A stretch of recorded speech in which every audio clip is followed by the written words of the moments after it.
नमस्कार दोस्तों, मैं अभिनव। स्वागत है आप सभी का। आज की इस वीडियो में हम बात करने वाले हैं ग्लोबल हंगर इंडेक्स के बारे में। ग्लोबल हंगर इंडेक्स जिसे दरअसल अभी हाल ही में वर्ष 2023 के लिए जारी किया गया है। आज की इस वीडियो में जानेंगे इस सूचकांक के अंतर्गत अलग अलग देश कौन से स्थान पर लाई करते हैं। साथ ही इस वीडियो में हम देखेंगे कि जो ग्लोबल हंगर इंडेक्स है, ठीक है, इसे कैलकुलेट कैसे किया जाता है, यानी किस आधार पर अलग अलग देशों को रैंकिंग दी जाती है, इंडिकेटर्स क्या होते हैं, सहित बहुत कुछ है आज के इस वीडियो में जानने के लिए। लेकिन इन सबके पहले अगर आप इस चैनल पर नए हैं तो आप चैनल को सब्सक्राइब जरूर कर लें और साथ ही बगल में बेल आइकन इसे दबाना बिल्कुल ना भूलें, जिससे हमारे चैनल से जुड़ी सारी वीडियोस की नोटिफिकेशंस आपको टाइम टू टाइम मिलती रहे। आइए चलिए वीडियो को शुरू करते हैं। सबसे पहले जानते हैं सुर्खियों में क्यों है। दरअसल अभी हाल ही में, ठीक है, वर्ष 2023 के लिए ग्लोबल हंगर इंडेक्स जारी कर दिया गया है। ठीक है, ध्यान रखना इस वर्ष जो यानी कि वर्ष 2023 में जो यह इंडेक्स जारी किया गया, इसका 18वां संस्करण है। ठीक है, 18th एडिशन। 2022 में 17वां था और अब 2023 में इसका 18वां संस्करण है। ठीक है, साथ ही ध्यान रखना अब की बारी जो ग्लोबल हंगर इंडेक्स जारी किया गया, इसके अंतर्गत जो थीम रखा गया है यह था the power of youth in shaping food system. क्या है? The power of youth in shaping food system.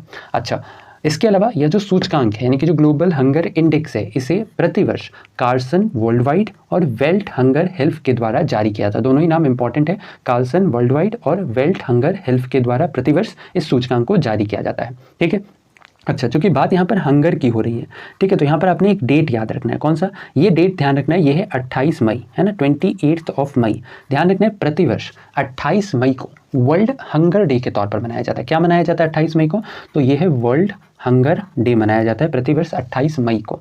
ठीक है, और अब की बारी जो मनाया गया इसके अंतर्गत थीम रखा गया था celebrating sustainable solution to hunger and poverty. Clear है? वापस आते हैं इस वीडियो पर। इस सूचकांक के अंतर्गत ध्यान रखना है अब की बारी कुल 125 देशों को इस सूचकांक के अंतर्गत शामिल किया गया था। अगर हम पिछले बार की तुलना करें तो पिछले बार कुल 121 देशों को इस सूचकांक में शामिल किया गया था। अब की बारी कुल 125 देशों को इस सूचकांक में शामिल किया गया है। ठीक है, अब आगे जाने से पहले जान लेते हैं जीएचआई एक्चुअली में है क्या, यानी कि जो ग्लोबल हंगर इंडेक्स है ये है क्या, किस आधार पर इसे मेजर किया जाता है। सबसे पहले जीएचआई यानी कि ग्लोबल हंगर इंडेक्स ये वैश्विक आधार पर अलग अलग देशों में जो भूखमरी की स्थिति है, ठीक है, उसे ट्रैक करता है। वहाँ उस पर्टिकुलर कंट्री में स्थिति क्या है भूखमरी की, ठीक है, जो लोग को पर्टिकुलर जो अमाउंट ऑफ फूड होता है वो मिल पा रहा है या नहीं, तो इन सभी चीज़ों को बेसिकली इस इंडेक्स के अंतर्गत ट्रैक और मेजर किया जाता है। ठीक है, इसे ट्रैक करने के लिए 3 लेवल पर ये जो इंडेक्स है इसे ट्रैक किया जाता है। यह एक तो ग्लोबल लेवल पर, एक रीजनल लेवल पर और एक नेशनल लेवल पर। और इन तीनों ही लेवल पर इस इंडेक्स को ट्रैक करने के लिए 4 इंडिकेटर्स बनाए गए हैं। 4 इंडिकेटर्स कौन कौन से हैं? इनमें सबसे पहला आता है मैल न्यूट्रिशन। ठीक है, इसके बाद आता है चाइल्ड वेस्टिंग, फिर आता है चाइल्ड स्टंटिंग और चौथे नंबर पर आता है चाइल्ड मोर्टेलिटी। एक एक करके सभी को देखते हैं। सबसे पहले बात करें सबसे पहले इंडिकेटर यानी कि मैल न्यूट्रिशन की। मैल न्यूट्रिशन यानी कुपोषण। कुपोषण यानी कि जब हमारे शरीर के लिए जो आवश्यक संतुलित आहार होता है अगर वह लंबे समय तक नहीं मिले हमारे शरीर को, तो किससे क्या होता है? कुपोषण होता है। और कुपोषण के कारण जो बच्चे होते हैं और जो महिलाएं होती हैं, ठीक है, इनकी जो रोग प्रतिरोधक क्षमता होती है यह काफ़ी ज़्यादा कम होने लग जाती है, जिससे वे लोग ज़्यादा से ज़्यादा बीमारियों के शिकार होने लग जाते हैं। तो जो सबसे पहला इंडिकेटर इसमें रखा गया है वो है मैल न्यूट्रिशन का। ठीक है, यानी कि इसके अंतर्गत उन आबादी को शामिल किया जाएगा, ठीक है, जिन्हें संतुलित आहार प्रॉपर मात्रा में नहीं मिल पा रहा है। ठीक है, दूसरा जो इसके अंतर्गत इंडिकेटर ये है चाइल्ड वेस्टिंग का। चाइल्ड वेस्टिंग के अंतर्गत बेसिकली इसके अंतर्गत जो बच्चे को इस सूचकांक ये जो इंडिकेटर इसमें बेसिकली बच्चों को रखा गया। और किन बच्चों को? तो जो 5 साल से कम उम्र के हैं, ठीक है, अंडर द एज ऑफ 5। क्या इसके अंतर्गत देखा जाता है? इसके अंतर्गत देखा जाता है कि कोई एक बच्चा जिसकी हाइट ज़्यादा है, ठीक है, बट उसका वजन इतना ज़्यादा नहीं है, ठीक है, तो उसको चाइल्ड वेस्टिंग की श्रेणी में रखा जाता है, यानी अंडर वेट है। जितना हाइट उस रेशियो में उसका वजन होना चाहिए, अगर नहीं है, कम है, तो उसे अंडर वेट कहा जाता है और वो चाइल्ड वेस्टिंग की श्रेणी में आता है। फिर आता है चाइल्ड स्टंटिंग। जो चाइल्ड स्टंटिंग होता है इसमें जो बच्चा होता है जो कि 5 साल से कम उम्र का है, ठीक है, उसका जो वजन होता है वो उम्र के लिहाज से देखा जाता है। अगर उसका वजन एक पर्टिकुलर उम्र में पर्टिकुलर एज पर अगर उसका जो वेट है, ठीक है, वो रेशियो अगर मैच नहीं कर रहा है, जैसे मान लो किसी की जो उम्र है वो ज़्यादा है बट उतना वेट उसका नहीं है, कम वेट है, तो उसे अंडर वेट की कैटेगरी में चाइल्ड स्टंटिंग के अंतर्गत रखा जाता है। क्लियर है बात? और जो चौथा इसके अंतर्गत इंडिकेटर है वो है चाइल्ड मोर्टेलिटी का। ठीक है, यानी कि बाल मृत्यु दर, जो कि 5 वर्ष से कम उम्र के बच्चों को इसके अंतर्गत देखा जाता है कि 5 वर्ष से कम उम्र के बच्चों का जो बाल मृत्यु दर है वो क्या है, उसको भी इसके अंतर्गत मेजर किया जाता है। तो टोटल 4 इंडिकेटर्स पर यह रैंकिंग सबसे पहले तो जारी की जाती है, जो कि आप यहाँ भी देख सकते हो, under nourishment, child stunting, child wasting और अगला आता है चाइल्ड मोर्टेलिटी। तो इस 4 जो अलग अलग इंडिकेटर्स हैं इस आधार पर यह रैंकिंग जारी की जाती है। अब इसके अंतर्गत जो रैंकिंग है, जो स्कोर है, ठीक है, वो आउट ऑफ 100 दिया जाता है। Out of 100 total GHI score जो बनता है वो बनता है 100 का, ठीक है, इन चारों के अंतर्गत। अब इन चारों को अलग अलग श्रेणी में डिवाइड किया गया है, ठीक है। जैसे कि आप यहाँ पर देख सकते हो, जो अंडर नरिशमेंट है इससे 1/3 मार्क्स दिया जाता है, यानी कि टोटल 100 है तो 100 का 1/3 हिस्सा जो है वो अंडर नरिशमेंट से स्कोर दिया जाता है। फिर चाइल्ड स्टंटिंग से 1/6, चाइल्ड वेस्टिंग से 1/6 और चाइल्ड मोर्टेलिटी से 1/6। इस तरीके से टोटल जो अपना GHI स्कोर बनता है वो बनता है 100। अब इसके अंतर्गत होता क्या है कि वह देश जिसका स्कोर 0 के सबसे ज़्यादा पास है, ठीक है, जिस देश का स्कोर 0 से सबसे ज़्यादा पास है, वहाँ पर जो भूखमरी की स्थिति है वह काफ़ी बेहतर है। वहाँ पर भूखमरी की स्थिति हम कह सकते हैं नहीं है, ठीक है, लोग अच्छे तरीके से वहाँ पर रह रहे हैं, सभी को पर्याप्त मात्रा में भोजन मिल पा रहा है। लेकिन वो देश जिसका जो टोटल GHI स्कोर है वह 100 के जितना करीब आएगा, ठीक है, मतलब वहाँ पर भूखमरी की स्थिति उतनी ही ज़्यादा खराब है, ठीक है। तो टोटल जो 100 स्कोर होता है, ठीक है, इसको भी फिर अलग अलग स्केल पर मेजर किया जाता है। जिस देश में, यानी कि जिस भी कंट्री का जो GHI स्कोर है अगर वो 9.9 या फिर उससे कम है तो वहाँ पर जो स्थिति है वह काफ़ी सही है, काफ़ी अच्छी है। लेकिन अगर किसी देश में स्कोर 10 से 19.9 तक है तो वहाँ मॉडरेट सिचुएशन है।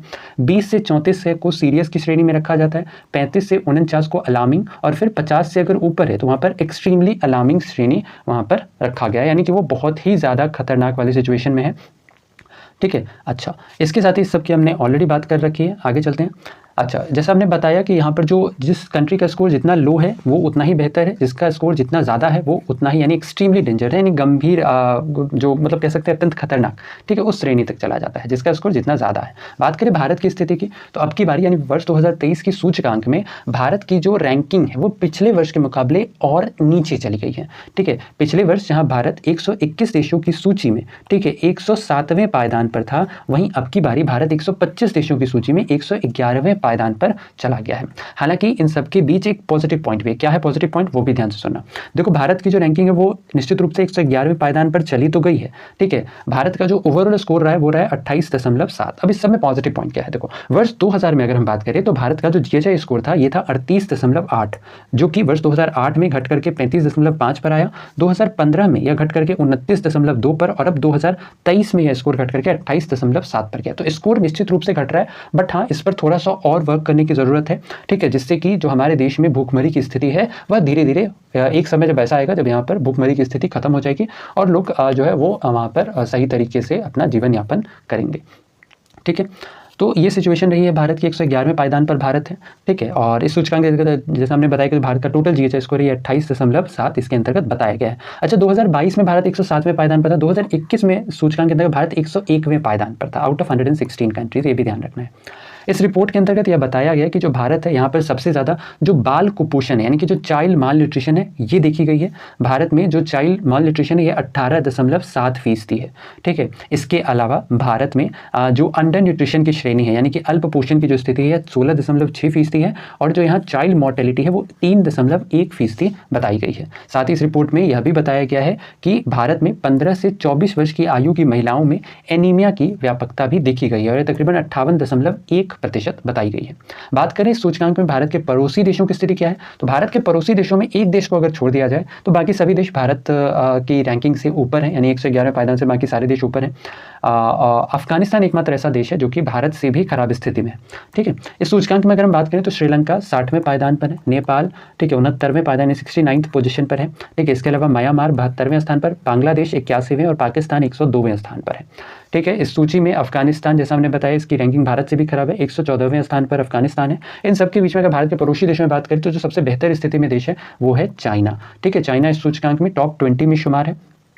अच्छा, इस सूचकांक के अंतर्गत अगर दिमाग में सवाल आ रहा हो कि टॉप 3 कंट्रीज कौन है, तो ध्यान रखना इस सूचकांक के अंतर्गत टोटल 20 ऐसे देश हैं, ठीक है, जो कि रैंक 1 पर ही लाई करते हैं, ठीक है। और इन 20 देशों का जो स्कोर है टोटल GHI स्कोर यह 5 से भी कम है ना, बिलो 5 है। इस वजह से इन सभी देशों, इन 20 देशों को शीर्ष रैंक पर रखा गया है, ठीक है, जिनमें आप देख सकते हो बेलारूस है, बॉस्निया है, चिले है, चाइना है, क्रोएशिया है, एस्टोनिया है, जॉर्जिया है, हंगरी है, कुवैत है, समेत बहुत सारे देश हैं जो कि टॉप 20 पर यानी कि पहले रैंक पर ही शामिल हैं। कुल 20 देश हैं, ठीक है। अच्छा, बात करें अंतिम के 10 देश कौन कौन से हैं, तो इनमें ध्यान रखना, यमन 123वें पायदान पर, मेडागास्कर 124वें, Central African Republic, Somalia, Burundi और साउथ सूडान, ये संयुक्त रूप से सभी देश 125वें पायदान पर ही। ठीक है, अब इन सबके बीच जब ये आंकड़ा जारी किया गया, सरकार का क्या ओपिनियन आया, जो कि पिछली वर्ष सरकार ने इस रैंकिंग को खारिज किया था, अब की बारी भी कुछ वैसा ही हुआ। भारत सरकार ने इस रैंकिंग को, भारत सरकार की जो ministry of women and child development है, उसने इस रैंकिंग को सिरे से खारिज किया।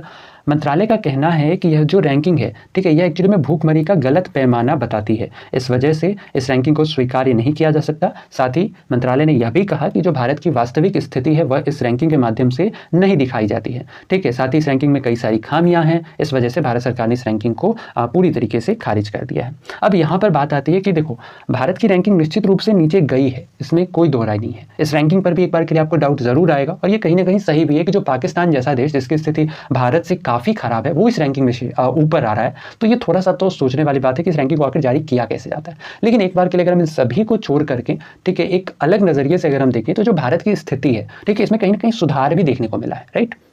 जैसा हमने देखा, साल दर साल जो भारत की स्कोर है वो लगातार कम होती जा रही है ना, जीएचआई में स्कोर कम होना मतलब बेहतर है। तो भारत को यहाँ पर जरूरी है कि और बढ़िया और ठोस कदम इस फील्ड में लिया जाए, जिससे कि जो भारत की स्थिति वह और भी बेहतर बन सके। बस इतना है, बाकी इस रैंकिंग पर आपकी क्या राय है, आप अपनी राय में नीचे कमेंट सेक्शन में बता सकते हैं। तो ये था हमारा आज का वीडियो, जिसके अंतर्गत हमने बात की ग्लोबल हंगर इंडेक्स के बारे में। आशा और उम्मीद की वीडियो आपको इन्फॉर्मेटिव लगा हो। वीडियो पसंद आया तो वीडियो को लाइक शेयर, चैनल पर अगर नहीं है तो चैनल को सब्सक्राइब करना बिल्कुल ना भूलें इसी तरीके के इन्फॉर्मेटिव वीडियोस के लिए। तो ऐसे में आज के लिए इतना ही, अपना ख्याल रखें, स्वस्थ रहें, सुरक्षित रहें। आपसे फिर अगले वीडियो में मुलाकात होगी, तब तक के लिए धन्यवाद, गुड बाय, टेक केयर, जय हिंद।